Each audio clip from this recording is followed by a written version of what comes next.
আসসালামু আলাইকুম প্রিয় দর্শক, আজ আমরা জানবো এমন এক রহস্যময় নবীজির কাহিনী যিনি অদেখা জগতের খবরও জানতেন, যাকে আল্লাহ তাআলা এক গোপন জ্ঞান দান করেছেন।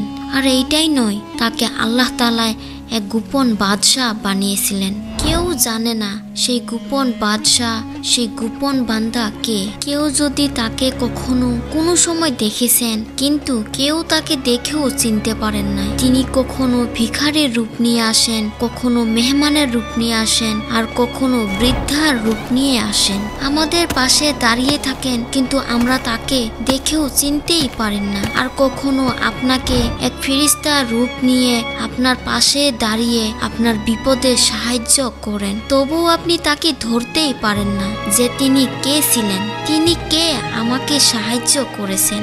আপনি পিছনে ঘুরিয়ে দেখবেন সেই লোকটি আর নেই। আপনাকে লুকিয়ে সাহায্য করলেন আর লুকিয়ে চলে গেলেন। তার নাম হয়েছে খিজির আলাইহিস সালাম। অনেক আলেমেরা বলেন খিজির আলাইহিস সালাম এখনো জীবিত আছেন। তারা বলেন আল্লাহ তাআলা তাকে এক বিশেষ উদ্দেশ্য দীর্ঘজীবী করে রেখেছেন। কিছু লোক তাকে দেখেছেন বা তার সাহায্য পেয়েছেন। খিজির আলাইহিস সালাম ছিলেন আল্লাহর এক বিশেষ বান্দা, যাকে আল্লাহ তাআলা নিজেই বলেছেন সূরা আল কাহফে, আউযু বিল্লাহি মিনাশ শাইতানির রাজীম, যে আমি তাকে আমার পক্ষ থেকে রহমত বিশেষ জ্ঞান দান করেছি।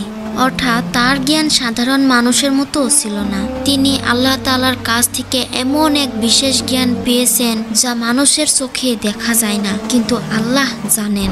এই কারণে তার কাজগুলো প্রথমে অন্যায় মনে হলো, আসলতে সেগুলো ছিল আল্লাহর হিকমত। এরপরও রাসূলুল্লাহ সাল্লাল্লাহু আলাইহি সাল্লাম বলেছেন, তিনি যেই জায়গায় বসতেন সেই জায়গাটায় সবুজ হয়ে ভরে যেত, কারণ খিজর শব্দ অর্থ হয়েছে সবুজ। তাই তাকে খিজির আলাইহিস সালাম বলে।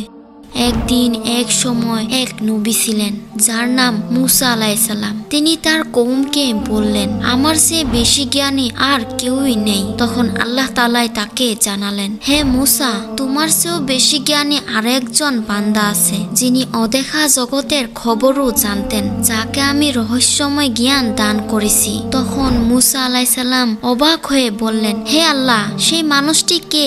সে কোথায় থাকে? কেমন সে রহস্যময় জ্ঞান যা নবী মুসা আলাইহিস সালামের কাছেও গোপন রাখা হয়েছে, সেই গোপন বান্দা কোথায় থাকে? তখন আল্লাহ তাআলা বললেন, হে মুসা, তুমি একটি মাছ নেও, আর এই মাছটি যেখানে হারিয়ে যাবে সেইখানে তিনি থাকবেন। মুসা আলাইহিস সালাম আল্লাহ তাআলার আদেশে বেরিয়ে পড়লেন এক দীর্ঘ বিপজ্জনক যাত্রায়। যে যাত্রার শেষে তিনি সাক্ষাৎ পাবেন এক রহস্যময় মানুষ, যাকে চেনে না এই দুনিয়ায়, কিন্তু চিনে আসমান। মুসা আলাইহিস সালামের এক খসর ইউসা ইবনে নুন আলাইহিস সালামের সঙ্গে করে নিলেন। তিনি একটি ঝুড়িতে মাছটি নিলেন আর খাবারও পানি নিলেন এবং বের হলেন এমন এক দীর্ঘ সফরের যাত্রা, যার গন্তব্য তারা নিজেও জানতেন না যে তারা কোথায় যাচ্ছে।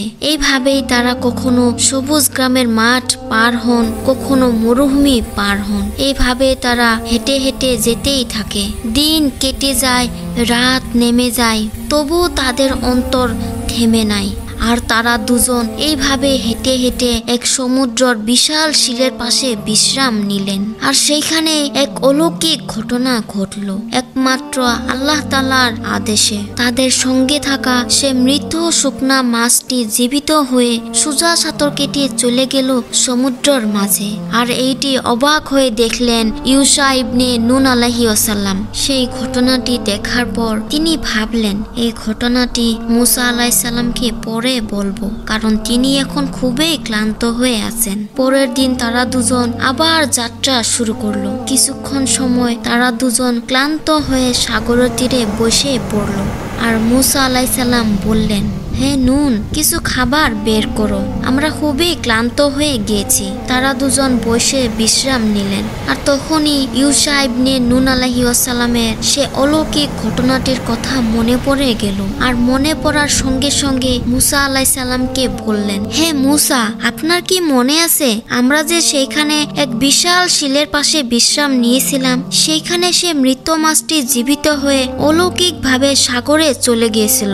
তখন আপনি খুবই ক্লান্ত হয়ে আছেন, তাই আমি আপনাকে জানাতে ভুলে গিয়েছিলাম। তখন মূসা আলাইহিসসালাম বুঝলেন সেই জায়গাটি হয়েছে আমাদের গন্তব্য জায়গা। আর তখন তারা দুজন আবার সেই জায়গাটিতে ফিরে এলেন। সেইখানে প্রাকৃতিক সৌন্দর্য যেন অন্য রকমের রূপ নিচ্ছে। আকাশে সোনালি, সাগরের পানি যেন এক তীরে ছুঁয়ে যাচ্ছে, যেন কিছু আগমনের অপেক্ষায়। মূসা আলাইহিসসালাম আর ইউশা ইবনে নুন আলাইহিসসালামের অন্তরে এমন এক উত্তেজনা জন্ম নিয়েছে, তারা ভাবছে আজকে সেই রহস্যময় নবীজিকে দেখা পাবেন, যাকে আল্লাহ তাআলা এক রহস্যময় জ্ঞান দান করেছেন। ঠিক তখনই মূসা আলাইহিসসালাম সেই স্থানে পৌঁছান।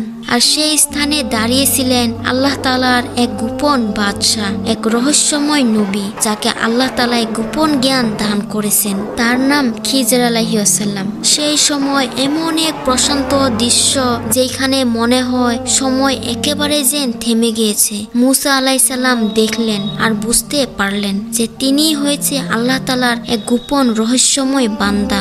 মূসা আলাইহিসসালাম বললেন, আসসালামু আলাইকুম। আপনি কি সেই বান্দা যাকে আল্লাহ তাআলা রহস্যময় জ্ঞান দান করেছেন, যে জ্ঞান সাধারণ মানুষ এবং নবীজির কাছেও নেই? তিনি বললেন, হ্যাঁ, আমি খিজর। আর তুমি বনি ইসরায়েলের নবী মূসা আলাইহিসসালাম। মূসা আলাইহিসসালাম বললেন, হ্যাঁ, আমি মূসা, আল্লাহর নবী। আমি কি আপনার সঙ্গে থাকতে পারি? আমি আপনার কাছ থেকে জ্ঞান নিতে চাই। আপনি আমাকে সেই জ্ঞান শিখান যা আপনাকে সঠিক পথের জন্য আল্লাহ তাআলাই শিখাইছেন। খিজর আলাইহিসসালাম শান্তভাবে তার দিকে তাকালেন, মুখে হালকা হাসি নিয়ে বললেন, হে মূসা, তুমি আমার সঙ্গে থাকতে পারবে না, কারণ আমি এমন কিছু কাজ করব যা তোমার ধৈর্য সীমা ছাড়িয়ে যাবে। তুমি ধৈর্য ধরতে পারবে না। তখন মূসা আলাইহিসসালাম বললেন, ইনশাআল্লাহ আপনি আমাকে ধৈর্যশীল পাবেন। আমি আপনাকে কখনো প্রশ্ন করব না যতক্ষণ আপনি নিজেই ব্যাখ্যা না করেন। আর এইখান থেকেই শুরু হবে মূসা আলাইহিসসালাম আর খিজর আলাইহিসসালামের সফরের প্রথম ঘটনা, যা রহস্যর পর রহস্য লুকানো ছিল।